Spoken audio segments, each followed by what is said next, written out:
Majestades, Excellencies, President of the Principality, the Foundation, authorities, ladies and gentlemen and laureates. I would especially like to greet this year's laureates and those from previous years who are with us here today at this very special ceremony. I've been the honorary president of the Princess of Asturias Foundation for 10 years now, following the proclamation of my father as King of Spain. Although my sister and I have only participated in this ceremony since 2019, over the entire decade I have felt very close to the values that this foundation fosters. My affection and gratitude to our trustees and all the people of the foundation team and the juries who work so hard so that we can meet here today in Oviedo to celebrate the best version of life. Being in Asturias, coming to Oviedo each year and experience with you all the enthusiasm that can be felt during these days makes us feel both appreciated and loved in this land to which, as you know, I am linked not only by a title and all that this title entails, but which is also the land of my mother's family. It is a land in which, as I said yesterday, I feel very happy.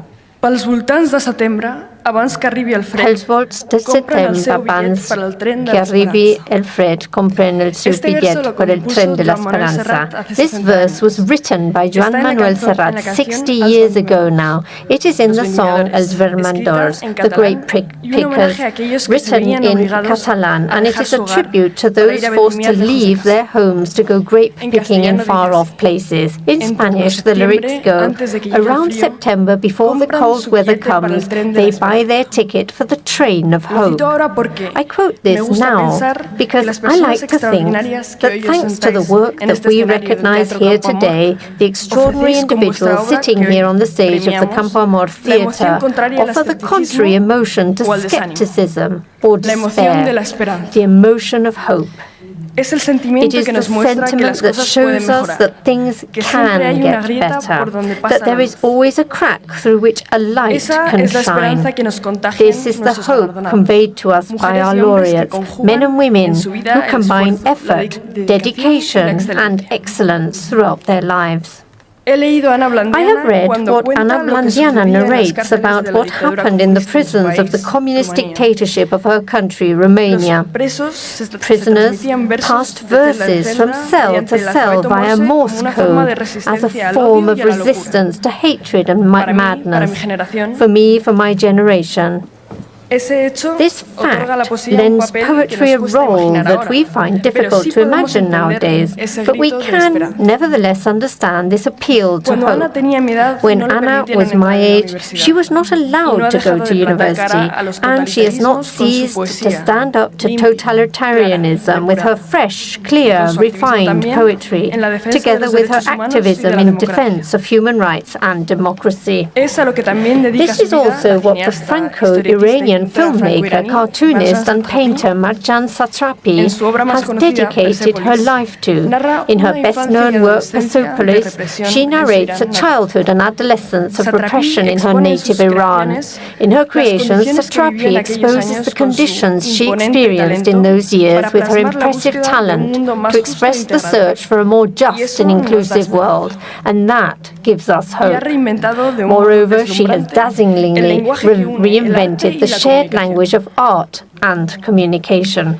This link, this sentiment that unites us and furnishes us with an awareness of humanity is what the Magnum Agency projects with its work spanning almost 8 decades. In this age of noise, haste and artifice, Magnum hones its gaze via its bold, truthful photojournalism, giving its photographers independence and lending history the imprint of fact. In the midst of the tumult of images, this pioneering photo agency captures the key moment and provides us with evidence for understanding the world, which should give us hope that we may increasingly achieve concord, because it is often not easy to understand what is happening.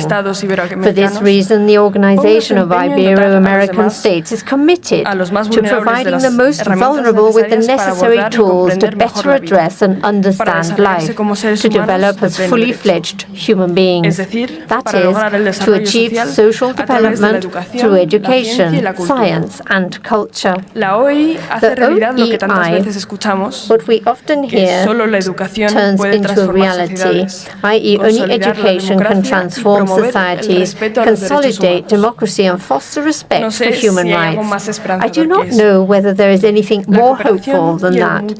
Cooperation and multilateralism are the hallmarks of an organization that seeks the cohesion of the Ibero-American community of nations. The laureates for technical and scientific research, Svetlana Mostov, Daniel Drucker, Jeffrey Friedman, Joel Habner, and Jens Holst, they have found a way to cooperate in the field of endocrinology and have developed a tool that can help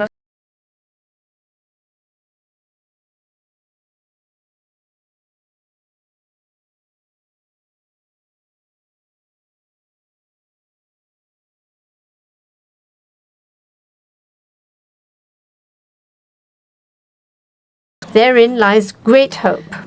Carolina Marin has won unfailingly and has been exemplary all round. The most important thing is not that her years of effort, training, and great achievements have taken her to the top in badminton.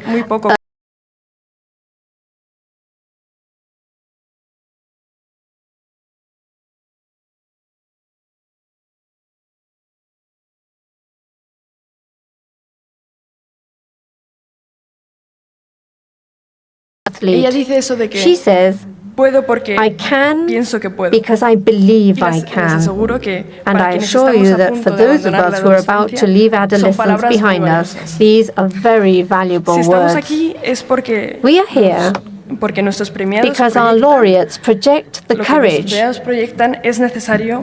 needed to overcome downheartedness and despair, a task that Michael Ignatieff also does very well. Not an easy task considering the complexity of the social and political mechanisms behind coexistence and conflict. I have thought about this phrase of yours, there are those who use democracy to destroy it.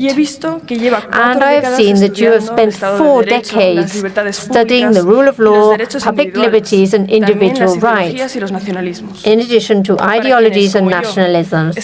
For those of us who, like me, have just come of age, approaching Ignatieff's thinking is indeed challenging, a challenge that is attractive to us because it speaks of shared values and the permanent challenge of living in harmony. At this point, I come back to Joan Manuel Serrat because this musician and poet from Poble Sec is much more than just an artistic reference for several generations to whom he has brought joy. He has also shown his commitment to democracy and tolerance.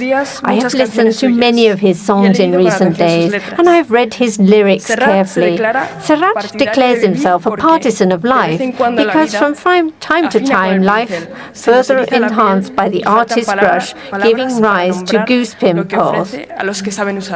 There are no words to describe what this offers to those who master this art.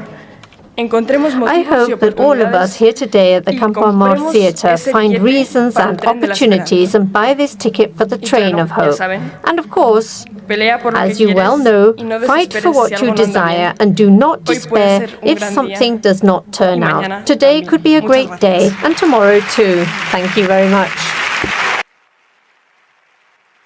Thank you for joining us for this year's Princess of Asturias Awards. Stay tuned for more highlights from the ceremony. Until next time, stay awesome.